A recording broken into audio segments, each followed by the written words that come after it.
자, 여러분들 1960년대 민주주의와 공산주의의 대결 구도에서 주도권을 잡기 위해 미국과 소련의 냉전이 한창이었을 시기, 국가의 기술력을 선전하기 위해서 두 체제의 대표 국가인 미국과 소련은 우주를 탐사하고자 합니다. 그리고 유인 우주선 프로젝트는 1961년 4월 12일 소련이 유리 가가린을 태운 채 쏘아 올린 보스토크 1호가 지구 궤도를 일주하면서 러시아의 승리로 끝이 나게 되죠. 당시 체면이 단단히 구겨진 미국은 유인 우주선 프로젝트를 뛰어넘는 새로운 프로젝트를 고심하던 중 최초로 인간을 달로 보내겠다는 목표를 설정하게 됩니다. 그리하여 1961년 존 F 케네디 대통령은 10년 안에 인류를 달에 착륙시키겠다고 선언을 하게 되죠. 그리하여 미국은 선언 이후 8년 뒤 1969년 아폴로 11호를 통해서 닐 암스트롱을 포함한 마이클 콜린스와 버즈 올드린을 달의 궤도를 거쳐 달에 착륙할 수 있게 됩니다. 그로 인해 닐 암스트롱은 인류 최초로 달을 탐사하고 달에 인류의 첫 번째 발도장을 남긴 사람으로서 인류의 우주를 향한 커다란 도약을 하게 되었죠. 당시 닐 암스트롱은 이런 말을 남겼습니다. One small step for man, one giant leap for mankind. 이후 미국은 1969년부터 1972년까지 아폴로 13호를 제외한 아폴로 11호부터 17호까지 총 6번에 걸쳐 달에 착륙하게 됩니다. 하지만 1972년 아폴로 17호의 달 탐사를 마지막으로 그 후 약 50년간 인류가 달에 도달한 적은 없습니다. 왜 인류는 1972년 이후로 달 탐사를 하지 않게 되었을까요? 자, 오늘은 바로 이 의문점에 대해서 알아볼 겁니다. 왜 인류는 약 50년 동안이나 달을 탐사하지 않았을까? 달의 탐사가 중단됨에 따라서 세계 곳곳에는 많은 음모론들이 제기되었습니다. 달 착륙에 관련된 음모론은 크게 두 가지로 나눌 수 있는데요. 첫 번째는 미국의 달 탐사는 헛소리라는 주장의 날조설과 두 번째로는 미국이 달 탐사를 한 것은 사실이나 일반인들에게 공개된 것과는 사실 다르다라는 은폐설로 나뉘어지게 됩니다. 첫 번째 날조설의 주장에 관해서는 대표적인 근거들은 이렇습니다. 자, 바로 여기 닐 암스트롱의 달 탐사 과정에서 촬영된 사진이 있습니다. 이 사진을 보신다면 여러분들은 어떤 생각이 드시나요? 우주는 셀 수 없을 정도로 많은 별들로 이루어진 공간입니다. 그래서 공해가 없는 깨끗한 자연환경에서 밤하늘에 수놓아진 별들을 관찰한다면 셀 수 없을 정도로 많은 별들을 관측할 수 있죠. 세계에서 가장 건조한 기후로 별 관측에 최적화된 남아메리카 안덱스 산맥 인근 칠레에 위치한 아타카마 사막에서는 밤하늘에 떠있는 별들이 장관을 이룹니다. 지금 보이는 이 장면들이 실제 지구에서 관측한 밤하늘의 모습이죠. 와, 정말 아름답지 않나요? 그런데 이상한 점은 닐 암스트롱이 달에 착륙하여 찍은 사진들을 본다면 달의 표면 너머 우주 공간이 새까만 암흑으로만 보인다는 겁니다. 바로 여기서 날조설을 주장하는 사람들의 첫 번째 의문점이 있는 거죠. 수많은 별들로 이루어진 우주에서 왜 별들이 하나도 관측되지 않을까라는 겁니다. 자, 그리고 다음입니다. 암스트롱이 달 착륙에 성공해서 여기 성조기를 달 표면에 꽂는 영상이 있습니다. 우주 공간은 공기가 존재하지 않는 진공 상태입니다. 그리고 달은 지구의 하늘이 파랗고 노랗게 변하는 동안에도 달의 색은 변함이 없습니다. 이는 달에는 대기가 존재하지 않기 때문인데요. 지구의 대기가 파란색을 띠는 건 대기가 빛을 산란하기 때문입니다.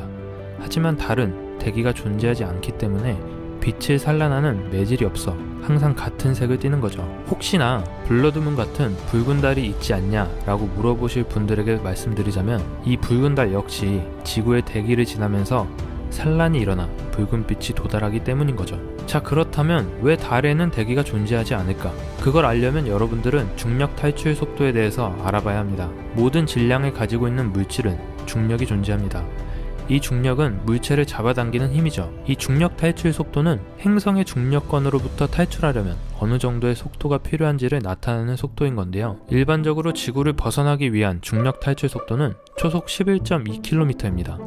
하지만 이 달의 중력 탈출 속도는 겨우 초속 2.45km인데요. 그러니까 지구를 벗어나 우주로 나가는 것보다 달에서 우주로 나가는 것이 훨씬 쉽다는 거죠. 달의 중력 탈출 속도가 이렇게 낮은 원인은 그만큼 행성의 중력이 약하다는 것을 의미하는데요. 그리고 이는 대기에도 똑같이 작용합니다. 달의 중력 탈출 속도가 더 낮다는 건 달에 있는 대기가 지구에 있는 대기보다 더 쉽게 우주 공간 속으로 빠져나간다는 것이고, 다르게 얘기한다면 달이 대기를 붙잡아둘 수 있을 정도의 중력을 가지고 있지 않다는 겁니다. 즉 결론적으로 말하자면 달의 질량은 매우 낮아서 대기를 잡아둘 정도의 중력이 없어 진공 상태라는 것이죠. 여러분들 아직 시청하고 계신 거 맞으시죠? 도망가시면 안 됩니다. 자, 그런데 문제는 이 아폴로 11호가 달에 착륙해서 성조기를 꽂는 장면을 다시 본다면 영상 속 성조기가 펄럭인다는 거예요. 펄럭인다는 건 대기가 존재한다는 이야기니까 말이죠. 자, 그리고 마지막으로 그림자의 위치에 이상한 점이 있습니다. 우리가 대낮의 그림자 위치에 따라서 무더운 땡볕의 여름날 교차로에서 횡단보도 신호를 기다리고 있을 때 신호등 그림자에서 햇빛을 피하셨던 경험들이 있으실 거예요. 그리고 그럴 때를 보면 사물의 그림자 위치는 시간에 따라서 다르지만 같은 시간에는 같은 방향으로 존재합니다. 그런데 아폴로 11호가 찍어온 사진들에는 그림자의 방향이 서로 다르다는 것을 알 수 있습니다. 이런 원인으로 달 착륙이 실제 달에서가 아닌 인공 조명이 여러 개 설치된 세트장에서 이루어진 것이다 라고 하는 달 착륙 음모론을 제기하는 사람들이 있습니다. 이 정도가 일단 대표적인 날조설이라고 주장하는 사람들의 의견이고요. 이런 음모론에 대해서는 나사 당국이나 과학자 및 학회, 그리고 민간 방송국 등 거기에 대한 반론을 제기하고 있습니다. 이 반론들에 대해서는 나중에 기회가 된다면 설명을 하도록 하고요. 그리고 은폐설이라고 주장하는 자들은 달에는 대기가 있고 달의 뒷면에 도시가 존재한다는 등 외계인과 접촉했다고 주장하는 사람들의 말을 신봉하는 사람들에 의해서 제기되었습니다. 자, 그렇다면 다시 주제로 돌아와서 왜 인류는 지난 50년간 유인 달 탐사를 진행하지 않은 것일까요? 여기에 대해서 우주비행사들은 과학적이거나 기술적인 것이 아닌 예산과 정치적인 것이라고 얘기합니다. 2018년부터 2021년까지 미국 항공우주국 나사의 국장을 맡은 브리든 스틴 국장은 2018년 기자들과의 통화에서 이렇게 얘기했습니다. 정치적인 리스크가 없었다면 아마 인류 중 일부는 달에 살고 있었을 거고 화성에도 이미 유인 탐사가 성공했을 겁니다. 지금도 이미 제임스 웹 우주망원경보다 훨씬 뛰어난 성능의 우주망원경과 화성으로 인류를 이주시키는 방법과 지구와 달의 생성에 관한 오래된 과학적 미스테리들을 해결하기 위해 시험해볼 많은 시험체들이 존재합니다. 자, 그렇다면 왜 우주비행사들은 50년 동안 달로 가지 않은 것일까요? 여기에는 정치적인 요소와 금전적인 요인이 있다고 합니다.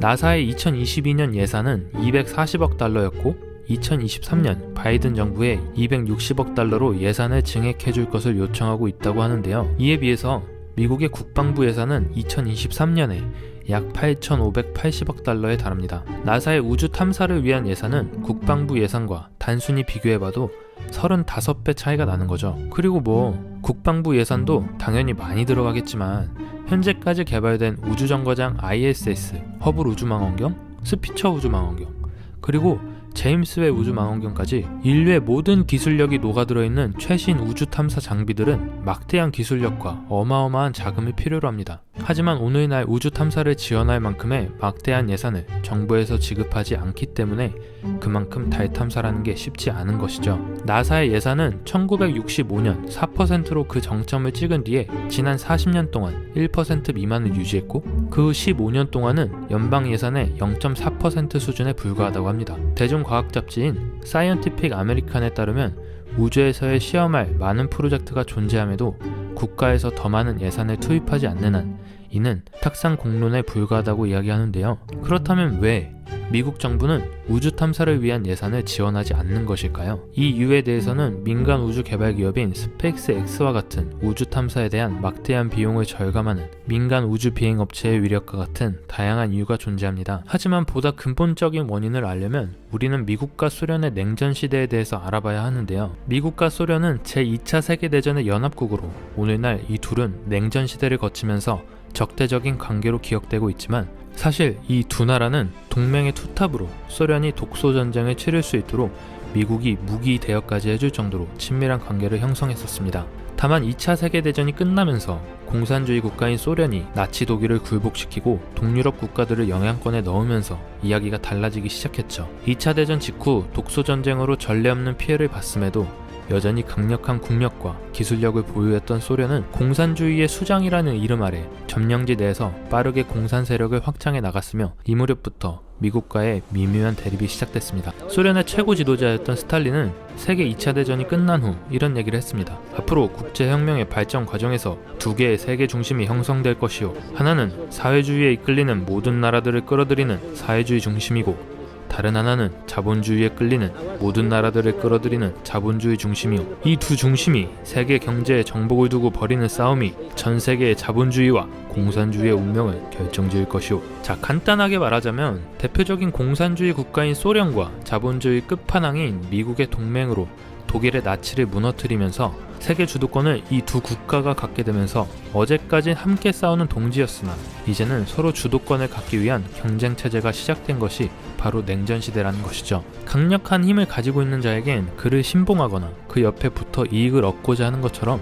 국가도 마찬가지인 것이고, 동맹국이 많아지면 세계의 패권을 장악할 수 있는 것이기 때문에 이 패권을 장악하기 위해서 공산주의 체제의 소련과 자본주의 체제의 미국은 자신의 나라가 더 강력한 국가임을 증명하면서 총성 없는 전쟁으로 기술력을 입증하기 위한 것이었던 것이죠. 따라서 이 기간 동안 우주 경쟁 그리고 군비 경쟁이 절정에 달했고, 긍정적인 면으로는 인류의 과학기술 발전에 엄청난 디딤돌이 되었으나 다른 면으로는 대량 살상 무기가 유례없이 불어나고 그 파괴력이 지속되는 발전으로 인해 전 인류가 양측 군대가 1초 안에 서로를 괴멸할 수 있는 날, 그날이 오면 모든 문명 국가가 전쟁을 포기하고 군대를 해산할 것이다 라는 상호 확증 파괴의 공포 속에서 살아가는 계기가 되어버리기도 한 거죠. 그러나 결국 1991년 12월 8일 벨로베즈스카야 조약을 통해 소련의 해체와 독립국가연합의 창설을 결의하였고, 1991년 12월 26일 공식적으로 소련이 해체되면서 1922년에 건국된 세계 최초의 사회주의 국가인 소비에트 사회주의 공화국 연방이 68년 11개월 26일 만에 해체된 것이죠. 그렇게 결국 미국은 세계의 패권을 장악하게 되면서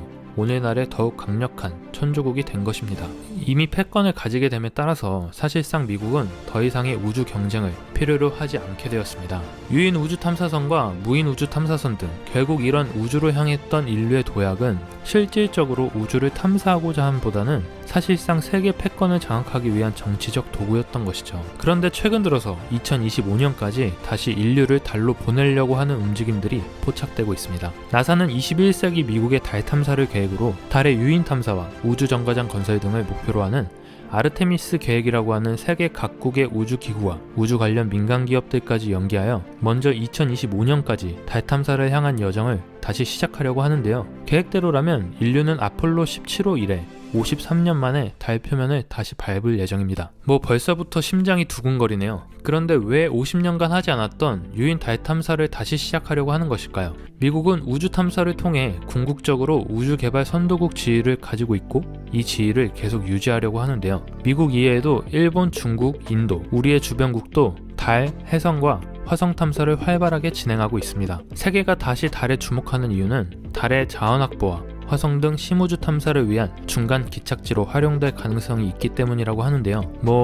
일종의 화성으로 가는 환승센터가 된다는 얘긴데 이를 먼저 점유해서 통행료를 받기 위함이 아닌지 싶네요. 그동안 유인 및 무인 탐사를 통해 달에는 물과 헬륨-3, 우라늄, 히토류 등의 희귀 자원이 있는 것으로 확인되어 있다는데, 여기서 이 헬륨-3는 일반 헬륨보다 가벼운 동위원소로서 달 표면에 약 100만 톤이 매장되어 있을 것이라고 추정하고 있다는데요. 헬륨-3를 활용하면 핵융합을 통해 청정한 방식으로 에너지를 만들 수 있고, 이 헬륨-3가 100톤이 있다면 전 세계가 1년간 쓸 수 있는 에너지를 생산할 수 있다고 합니다. 그러니까 인류가 1만 년 동안이나 사용할 수 있는 청정 에너지원이라는 것과 같은 것이죠. 현재까지 무인 달 착륙을 통해 성공한 국가는 미국, 그리고 소련, 중국뿐이며 달 궤도선 탐사에 성공한 국가는 미국과 소련을 포함해 일본, 유럽, 중국, 인도 6개국으로 나뉩니다. 우리나라가 우주 탐사를 시작하지 않으면 다른 나라와의 우주 개발 경쟁에서 크게 뒤처질 수 있다고 하는데요. 우주 탐사를 위한 과정에서는 우주 비행과 제어 기술, 달 궤도 진입 기술, 착륙 기술, 샘플 채취 및 지구 귀환 기술, 극한 우주 환경에서의 달 탐사 로버, 원자력 전지, 우주 인터넷 등